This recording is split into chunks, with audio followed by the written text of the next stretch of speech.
Hi, welcome to Quid Pros Quo. I'm Zach. And I'm Rin. And today we are starting a series that we probably should have started long ago. We are starting to talk about the fundamentals of writing.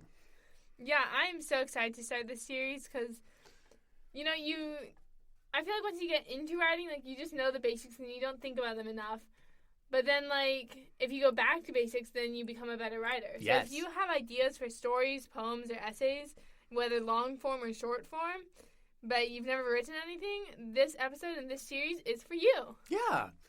I think the first thing to think about when we're talking about getting started writing is to talk about the question of time. Because some people are going to be approaching writing from the perspective of, oh my goodness, I need to dedicate so much time to this, or I need to build a habit out of this, or, fill in the blank. So, Rin, talk to us a little bit about making time for writing and what that sort of looks like when you're just starting out. I always think of it as if it's something that you want to do, you will find the time to do it, and that could be in just small moments, and also writing doesn't mean writing for an hour every day or writing 1,000 words a day. It can be just one sentence, it could be a paragraph, it could be for 5 minutes. Personally, I like to do a time-based goal instead of a word count-based goal because sometimes the word counts are just hard to reach in a day. But if I sit down and think about writing for 10 minutes, then that's I'm golden in my book. Yeah. And I think that gets to kind of the point of everybody's writing process is going to look a little bit different as far as what they're shooting for and how often they write, sort of thing. Some people are going to be writing every day, whether that's a little or a lot. Some people are going to be writing once a week. Some people are going to be writing once a month.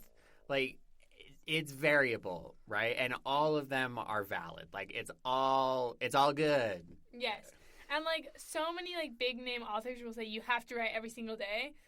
But I've seen at least one author, now I can't remember who it was, but she said, writing every day is simply not realistic.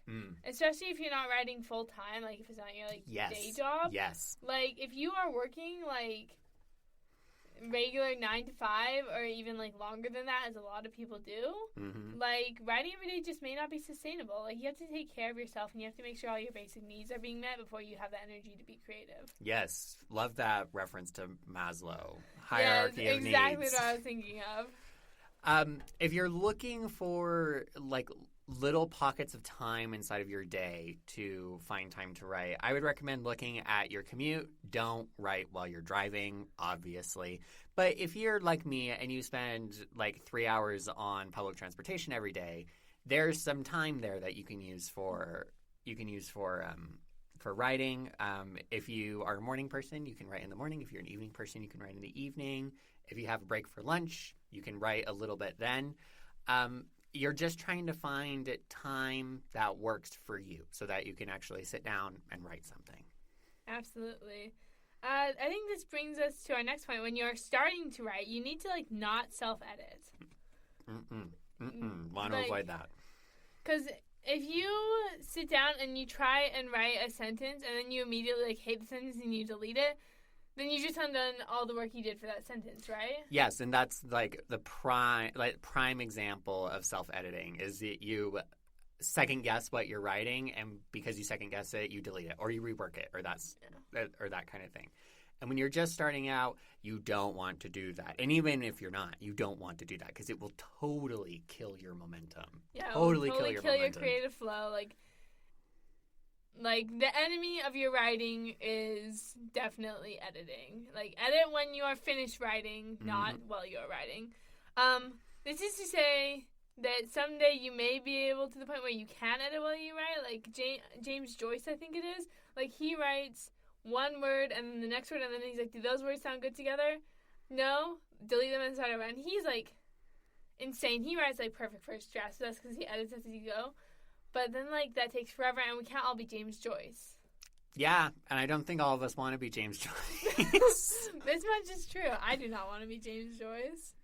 But now that you've, started writing, you're not self-editing, what you have to do is you have to celebrate small wins. And, if you have never written a sentence just for, your own joy, because we all written essays for school. We all went a lot of us went to high school.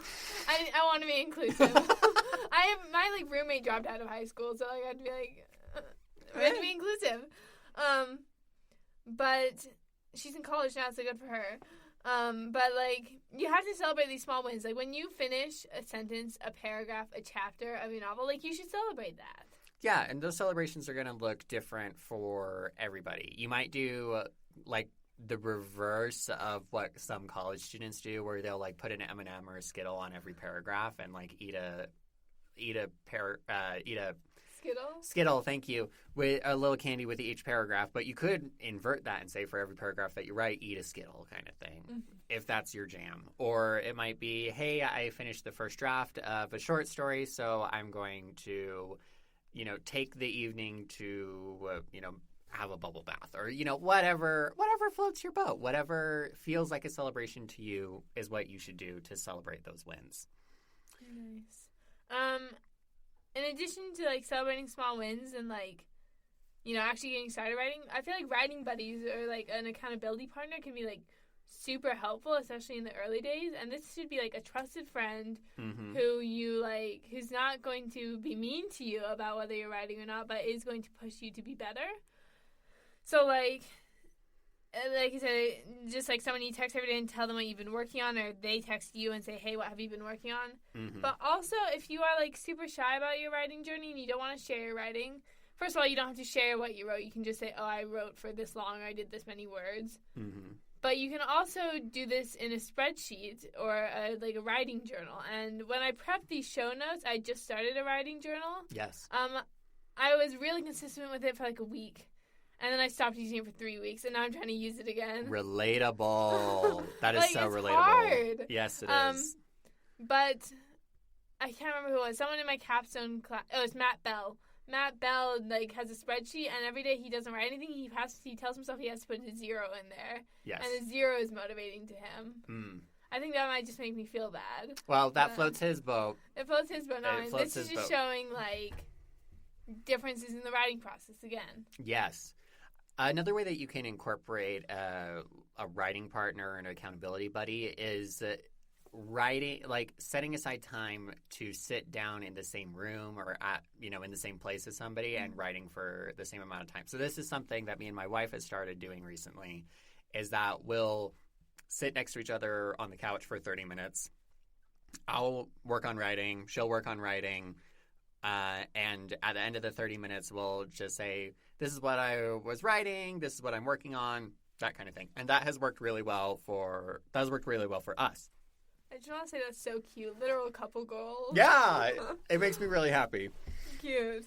Then I think we have one more main point in this episode before we get to some advice that we wish we had known when we were starting out. Yes.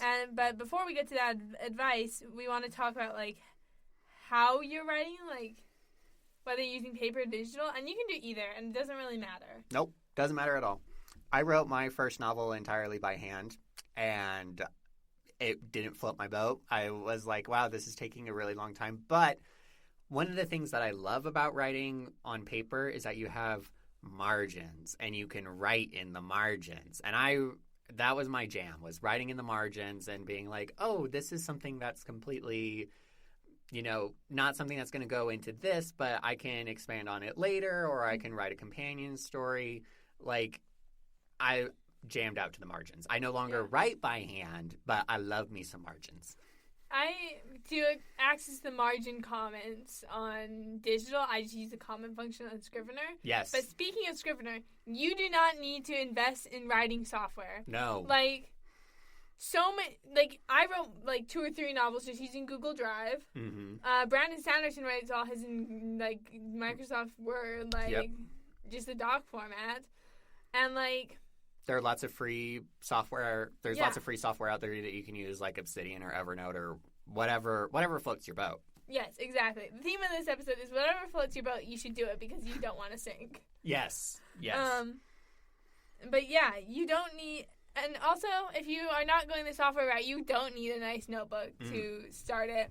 I have found some of my most freeing, handwritten writing type things have been in, cheap, 70-page count spiral-bound notebooks. Yes.